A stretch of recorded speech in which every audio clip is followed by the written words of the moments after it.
여러분 안녕하세요. 밤새 평안하셨습니까? 8월 9일 금요일 아침이 되었습니다. 금주도 빨리 지나갔죠.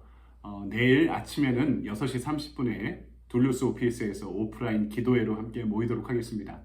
오늘도 하루를 시작하며 우리에게 허락한 한 말씀으로 함께 주님과 동행하며 우리의 시간들을 시작해 볼까요? 오늘 우리에게 주신 말씀은 예레미야 37장입니다. 16절부터 21절까지의 말씀 제가 봉독해 올리도록 하겠습니다.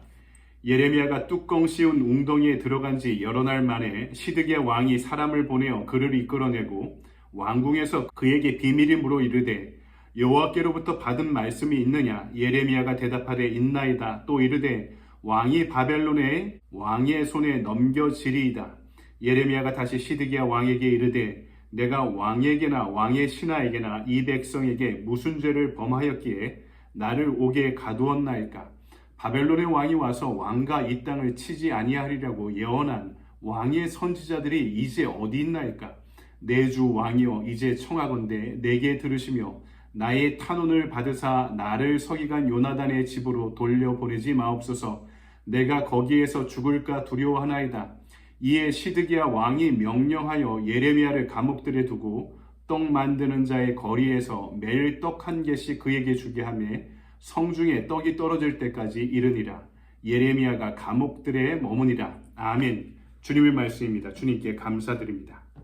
이 아침에 우리에게 주신 말씀 가지고 선택적 수용은 순종이 아니다 라는 제목으로 말씀을 증거하도록 하겠습니다. 바벨론의 2차 침공을 통해 여호야김 왕이 폐위됩니다. 그리고 이스라엘의 유다의 마지막 왕인 시드기야 왕이 등극하게 되죠. 오늘 말씀은 예레미야가 그 시대에 왜 시위대의 뜰에 갇히게 되었는지를 설명해 주고 있는데요. 예레미야가 우리 32장에 나온 말씀이죠. 조카에게 밭을 사게 됐잖아요. 그 밭을 얻으러 이제 예루살렘의 북동쪽 성문인 베냐민 문으로 나가려고 합니다. 그러자 예레미야가 바벨론에 투항한다라고 오해한 문지기의 우두머리, 경비대장쯤 되죠. 이라야라는 사람이 예레미야를 체포해 고관들에게 넘기게 됩니다. 이런 오해가 있었던 이유가 있었습니다. 지금 이 시점이 바벨론이 유다를 침공해서 예루살렘을 에워쌌는데 애굽이 참전했다는 얘기를 듣고 급히 물러간 직후였습니다. 그리고 지금까지 예레미야가 어떻게 예언했죠? 너희는 하나님의 심판을 받을 것이다. 예루살렘은 멸망할 것이다. 그리고 바벨론에게 항복해라. 이런 예언을 계속 해왔기 때문에 백성들과 고관들에게 미운 털이 잔뜩 박혀있던 상황이었습니다. 그런데 그가 바벨론에 투항하고자 한다라는 고발을 받은 고관들은요, 이때다 싶어서 예레미야를 재판 없이 처리할 기회라고 여기고 그를 잡아 고문하고 서기관 요나단의 집에 감금하게 됩니다. 그런데 그냥 감금한 것이 아니라요, 말씀을 보십시오. 땅을 판 웅덩이에다가 예레미야를 가두고 뚜껑을 덮어놓은 것이죠. 빛 하나 들지 않는 작고 어두운 공간에 며칠씩 사람이 지내본다 생각해 하십시오. 그것도 음식도 하나도 주지 않은 상태로. 여러분, 이 고관들이 예레미야를 얼마나 미워했는가 하는 것을 알 수 있는 대목이죠. 그리고 예레미야는 그 며칠 동안 얼마나 공포심이 컸을까요? 그런데 새로 된 왕 시드기야가 어느 날 예레미야를 몰래 왕궁으로 부릅니다. 그리고 묻죠. 하나님으로부터 받은 예언이 있느냐 하고 물으니 예언자가 대답합니다. 예루살렘은 멸망할 것이고 왕은 바벨론 왕의 손에 넘겨질 것이다. 예언합니다. 왕은 실망했죠. 당연히 그랬겠죠. 하지만 예레미야가 자신의 무지함에 대해 탄원하자 옥에서 꺼내서 시위대 뜰에 일종의 연금 상태로 있게 보호해 줍니다. 그리고 왕궁의 떡을 만드는 곳에서 매일 떡 한 개씩을 그에게 건네서 아예 굶지 않고 생을 연명하도록 도와주죠. 오늘 말씀 먼저 최악에서 차악으로 그 환경이 변화되는 모습을 보여줍니다. 하나님의 일을 하다가 왜 사람들이 고난당할까? 우리의 고민이 아닐 수 없죠. 제가 좋아하는 미국의 영성 작가 유진 피터슨이 고난과 고통 그리고 하나님의 구원 사역의 연관관계에 대해서 이렇게 말한 적이 있습니다. 잘 들어보십시오. 고통은 하나님이 없다는 증거가 아니라 하나님이 계신다는 증거입니다. 그리고 우리가 경험하는 깨어짐을 통해 하나님은 자신의 가장 확신 있고 가장 독특하신 구원 사역을 진행하십니다. 고통을 받아들이고 껴안고 다루는 태도는 더 좋은 삶을 가져오지 더 나쁜 삶으로 인도하진 않습니다. 그리고 하나님의 경험을 더 많이 하게 하지 적게 하지는 않습니다. 하나님은 항상 사역하셨던 방식으로 고난 중에도 우리의 삶에서 구원 사역을 하고 계십니다. 이렇게 이야기했습니다. 진리가 선포되고 하나님의 뜻이 실현되는 것을 세상은 원하지 않습니다. 그래서 예레미야의 삶이 보여주듯이 항상 그런 사람에게는 반대와 저항, 박해가 따라옵니다. 이것이 우리가 이 땅에서 하나님의 말씀대로 살아갈 때 경험하는 현실이기도 합니다. 유다가 바벨론의 침공을 받아들여야 하는 것도 현실이었고요. 그 현실을 깨트리고 개선하기 위해 예레미야가 하나님의 말씀을 선포하다가 지금 구덩이에 감금된 것도 돌이킬 수 없는 어쩔 수 없는 현실입니다.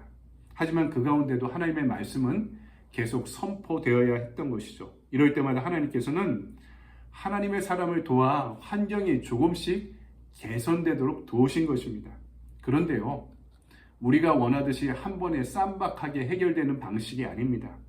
서기관 요나단의 집에 감금되어서 뚜껑을 씌운 구덩이에, 웅덩이에 갇힌 것은 최악의 현실이죠.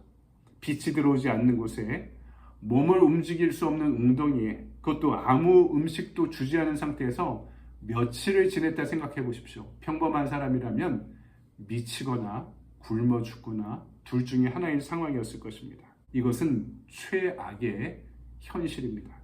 하지만 하나님의 해결 방식은 좀 더 나은 환경이었습니다. 이제 왕궁의 시대들에 연금되게 되었으니 일부의 자유는 주어졌지만 완전히 자유하지는 않은 것입니다. 이것은 최악이 아니라 차악이 된 것입니다. 그렇죠.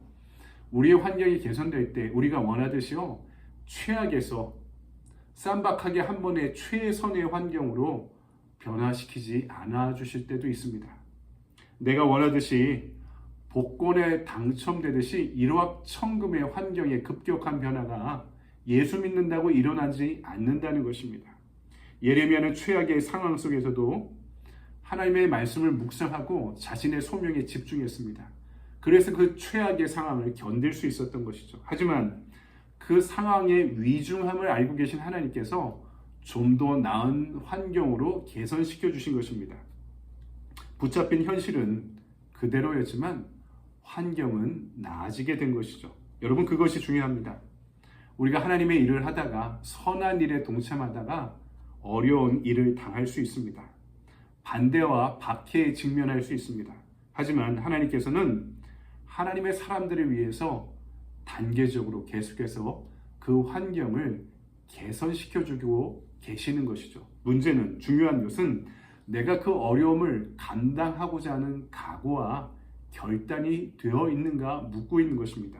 두 번째, 오늘 말씀은 선택적인 수용은 순종이 아님을 우리에게 알려주고 있습니다. 시드기야가 예레미야를 찾은 것은 그만큼 예레미야를 인정한 거죠. 그가 적어도 거짓 예언자는 아니구나 하는 것을 왕이 알고 있었던 것입니다. 예언자를 이 정도로 존중하는 태도를 보여주면, 아, 그래, 이 나라가 좀 좋아지도록 우리를 위해 기도해 주겠지 하는 기대감이 있었을 것입니다. 그리고 상황이 이 왕의 간곡한 요청 때문에 좀 좋아질 거예요 라는 호의적인 대답을 예언자로부터 기대했었을 수도 있습니다. 그런데 예레미야의 대답이 무엇입니까? 전과 동일했습니다.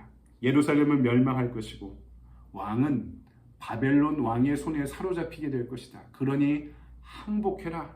시드기야가 예레미야의 예언을 받아들이고 싶어도 이미 추가 크게 기울은 상황입니다. 연이어서 바벨론에게 침략을 받고 애굽의 침략을 받던 상황에서 지금 성경에 자세히 나타나진 않지만 그 저변을 보면 지금 이스라엘의, 유다의 민족주의가 가장 팽배하던 시점입니다. 그래서 모든 관원들과 고관들, 귀족들은요, 바벨론에 대한 결사항전을 이미 결론 내린 상태에 있었습니다. 왕이 스스로 결정할 수 있는 것이 없던 상황에 왕은 하나님을 신뢰하는 믿음도, 그리고 예레미야의 예언을 받아들일 만한 의지도 없던 상황이었습니다. 그런데 예언자 예레미야의 입장에서는 여지가 있었습니다. 조금이라도 왕이 기대하는 대로 이야기해 줄 수 있었습니다. 애둘러 완곡하게 표현할 수도 있었을 것입니다. 그리고 위로받고 싶은 왕을 위로해 주기만 해도 이 구속된 상태에서 풀려날 수 있지 않았을까요? 하지만 예언자는 사람의 기대에 사로잡히기 전에 하나님의 영에 사로잡힌 사람임을 보여주고 있습니다. 왕의 기대나 호의보다 중요한 것은 하나님의 뜻이고 명령이었던 것이죠. 예레미야는 하나님의 말씀을 더하거나 덜하지 않고 있는 그대로 전하는 선지자의 사명에 충실했던 것입니다. 그에게 선택적인 수용은 순종이 아니었던 것입니다. 우리가 입으로는 하나님을 신뢰한다고 말하면서도 상황에 따라 어떤 것은 수용하고 어떤 것은 거부하는 태도를 취할 때가 있지 않습니까? 저도 그럴 때가 있는 것 같습니다. 돌이켜보면 하나님께서 저에게 전적인 순종을 요구하시는데 그래 많이 해요. 한 95% 순종한다고 칩시다. 근데요, 때때로 저 자신을 위해 5%를 남겨놓는 적이 있습니다. 그것이 하나님을 믿으면서도 세상을 살아갈 수 있는 지혜라고 여긴 적이 있습니다. 하지만 오늘 말씀은요, 우리에게 분명하게 전해주고 있습니다. 내가 선택적으로 수용하는 것은 순종이 아니라는 사실을 말이죠. 우리가 신앙생활을 하면서 배우고 훈련해야 될 부분이 바로 여기에 있습니다. 나를 향하던 5%를 4%로, 3%로, 2%로, 1%로 줄이고 종국에는 전적인 믿음과 순종으로 나아가는 것입니다. 혼자 하면 어렵죠. 하지만 함께 하면 할 수 있습니다. 내 힘으로 하면 불가능하죠. 하지만 성령의 인도로는 충분히 가능합니다. 그것이 믿음이고 그것이 순종입니다. 예레미야의 선포의 삶과 그의 순종을 오늘 묵상하면서 오늘 하루 우리를 향하는 하나님의 뜻을 분별하고 여기에 전적으로 순종할 수 있는 저와 여러분의 하루가 되기를 주님의 이름으로 간절히 축원드립니다. 아멘. 적용의 질문을 볼까요? 상황에 따라 하나님의 말씀을 선택적으로 받아들였던 경험이 있다면 무엇이었습니까? 하나님의 말씀을 빼지도 더하지도 않고 받아들이고 순종하기 위해 무엇을 결단하겠습니까? 오늘 10%를 5%로 그리고 1%로 그리고 하나님을 향해서 전적으로 순종하고 하나님의 뜻을 수용할 수 있는 그 결단으로 나가기 위해 내가 필요한 것이 무엇입니까? 묵상하고 궁구하고 기도하고 적용할 수 있는 저와 여러분의 복된 하루가 되길 바랍니다. 여러분 오늘도 좋은 하루 보내십시오. 감사합니다.